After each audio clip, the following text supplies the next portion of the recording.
This is Scott Becker with the Becker Private Equity and Business Podcast. Here's 8 stories that we're following today, and including this will be some market updates. We'll give you that first. First, the market's having a heck of a positive day as the markets get a little bit more confident that we'll see rate cuts this year and the numbers that are expected. Second story we're following today, Walgreens lays off 650 people as they close 2 distribution centers. At the end of the day, should be viewed as a positive, not a negative sign for Walgreens as they try and get their house in order.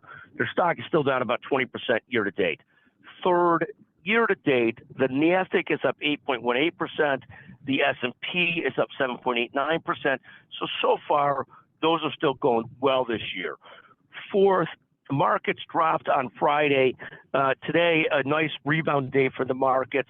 The markets were down. The NASDAQ was down 0.96 on Friday. It's up about that much today. The S&P was down 0.65%. Let's hope the numbers today, the surge of the markets today, holds for the rest of the day. Fifth, Zillow dropped 13.5% on Friday on concerns regarding real estate commissions. A famous settlement between the National Association of Realtors that will lead to a changing in how commission structures work and the deal between buy and sell agents work. That led some of the big names in real estate brokerage to fall on Friday. Finally, sixth, this past week, in a story that wasn't probably noted enough, President Biden floated a $7.3 trillion budget for 2025. Now, I view this as somewhat akin to malpractice, but again, this is not a compliment to President Trump, who also is a debt monger and a debt lover as well. But the concept of the $7.3 trillion budget, when in 2023, I believe it was, we had $6.3 trillion spent by the government, but only $4.3 trillion came in. The concept of them floating a $7.3 trillion budget is absolutely horrendous to me.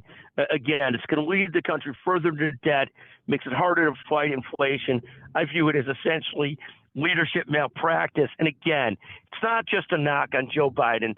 President Trump, just as bad on the debt issues. He's another person who's never seen a debt he can't love. Reminds me of golf clubs, tennis rackets, and so forth.